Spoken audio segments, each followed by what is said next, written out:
This famous painting is titled Lady Godiva. In the painting, Lady Godiva is depicted completely nude, riding a white horse through an empty city.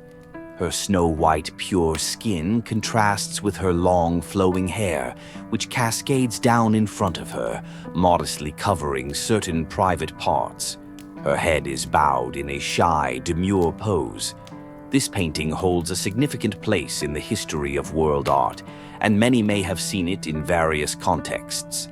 It is a pre-Raphaelite style oil painting by British artist John Collier, created in 1897. Today, it is housed in the Herbert Art Gallery and Museum in Coventry, England, and is considered the gallery's most treasured piece. The painting portrays the well-known story of Lady Godiva's naked horseback ride, a story beloved across Britain. Lady Godiva can be considered one of the most famous figures of the Anglo-Saxon period in England. She lived in 11th century England, just before the Norman conquest, and was married to Leofric, Earl of Coventry. The Earl was a fierce and warlike man, constantly imposing heavy taxes on his tenants, which led to widespread discontent and suffering among the people. Lady Godiva, being kind-hearted and pious, could not bear to see the people living in such hardship. She repeatedly pleaded with her husband to reduce the taxes on the common folk. Lady Godiva pleaded with her husband time and again, saying, "My dear Lord, for the sake of Jesus Christ and the Holy Mother, please free this town from taxes and all other heavy burdens." But the stubborn Earl refused to lower the taxes and reprimanded her.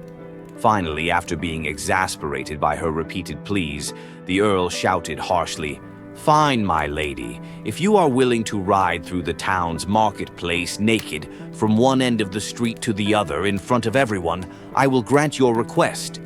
Lady Godiva responded, "But if I am willing to do this, will you permit me to?"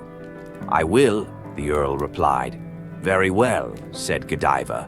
"For the sake of relieving the people's suffering, I will do it." The next day, the beloved Lady Godiva loosened her hair, which fell like a veil to cover her entire body. She then mounted her horse and, accompanied by 2 knights, rode through the streets of Coventry. As she rode, the streets were deserted, doors and windows shut. It seemed as if the townspeople had agreed beforehand to stay out of sight. The noble Lady Godiva, humiliated for the sake of her people's welfare, was repaid by the townspeople in the only way they could. They turned their backs in respect. However, not all of the townspeople were so virtuous. A man named Tom, overcome with curiosity, couldn't resist sneaking a peek from his window. When his actions were discovered, the enraged townspeople dragged him from his home, beat him severely, and gouged out his eyes as punishment for his shameful behavior. Incidentally, this is where the English term Peeping Tom comes from. The Earl was deeply moved by his wife's actions and the spontaneous respect shown by the townspeople. Overcome with guilt and shame, he issued an order to reduce the taxes, decreeing that all oppressive taxes be lifted immediately.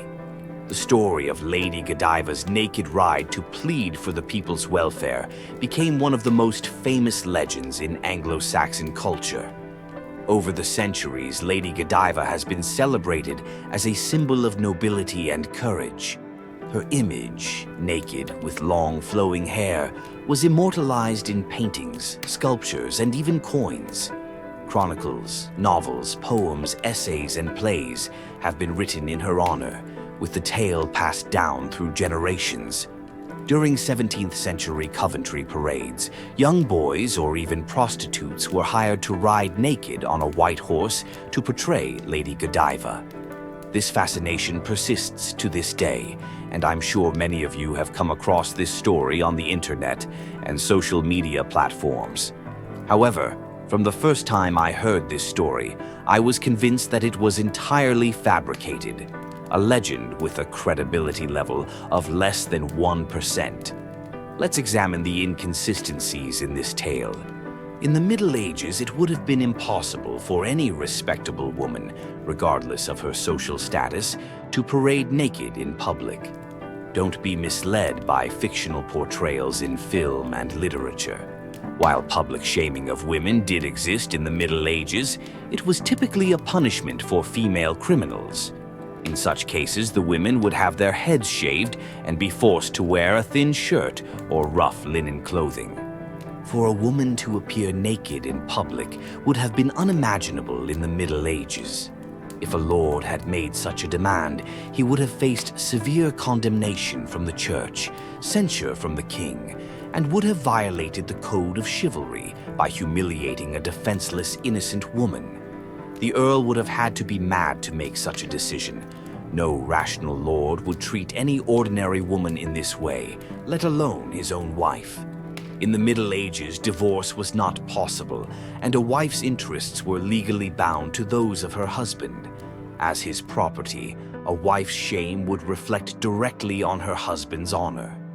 If a man disagreed with his wife, he might resort to domestic violence or send her back to her family, but he would never subject her to public humiliation. Demanding that the countess parade naked through town would be the equivalent of inviting the townspeople to take turns slapping him in the face. In feudal society, men would often draw their swords to defend their wives' honor, sometimes to the point of fatal duels. For example, Ridley Scott's film The Last Duel is based on a true story from medieval France, in which a nobleman challenged another to a judicial duel after suspecting him of a questionable interaction with his wife. This was not necessarily an expression of love, but rather a matter of honor. A wife in feudal society was considered part of her husband's property, like his castle, land, or other assets, and was therefore not to be violated by others. The story's conclusion, in which the townspeople shut their doors and only Peeping Tom was punished, seems more like a male author's fantasy.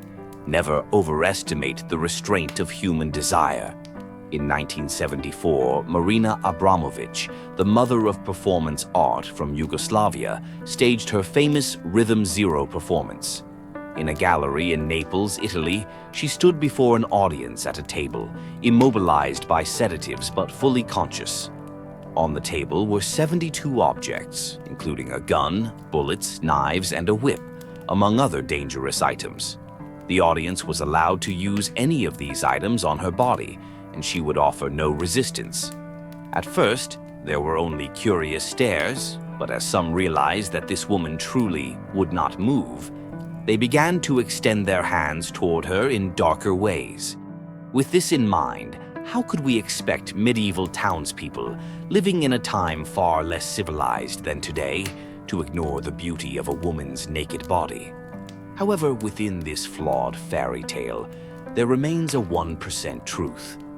Lady Godiva was indeed a real historical figure who lived in the Coventry area. Let's take a look at the real Lady Godiva. The historical figure was known as Godiva, a popular Saxon name for women at the time. She lived in the early 11th century, though her maiden family name is unknown. She married Leofric, Earl of Mercia, around 1010. Yes, the Earl was also a real person, but beyond these details, no historical records support any other part of the tale. According to the Domesday Book, a survey of Anglo-Saxon regions conducted during the Norman conquest, Earl Leofric and his wife Godiva were prominent philanthropists in Coventry. They were active in charitable works, including their involvement in the donation and reconstruction of St. Mary's Church in Stow, Lincolnshire, during the 1050s. The couple also regularly donated to Coventry Abbey, with Godiva reportedly giving all her gold and silver, including a necklace valued at 100 silver marks. The Evesham Chronicle names the Earl and his wife as founders of the Holy Trinity Church in Evesham, to which they donated a cross adorned with images of the Virgin Mary and St. John the Evangelist. The Earl passed away in 1057, after which Godiva became a landowner in her own right. Noble women in Anglo-Saxon England typically held land as part of their dowries, which they inherited upon their husbands' deaths to support themselves as widows. She was one of the few Anglo-Saxon noblewomen to own land.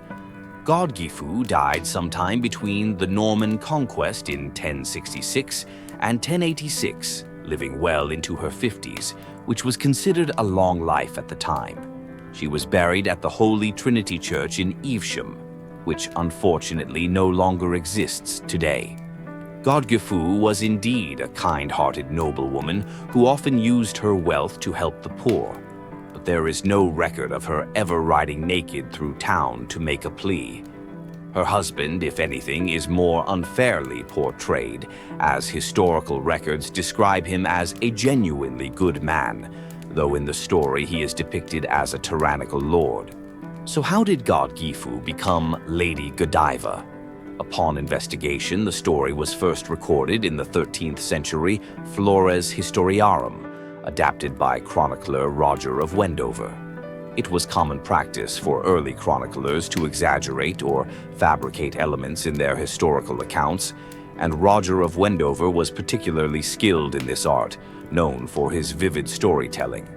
Over the centuries, the tale evolved into many versions. A fantasy version from the 14th century describes Lady Godiva as having the magical ability to make herself invisible. A 16th century version appears as a ballad in which Lady Godiva asks all townspeople to stay indoors to avoid seeing her naked.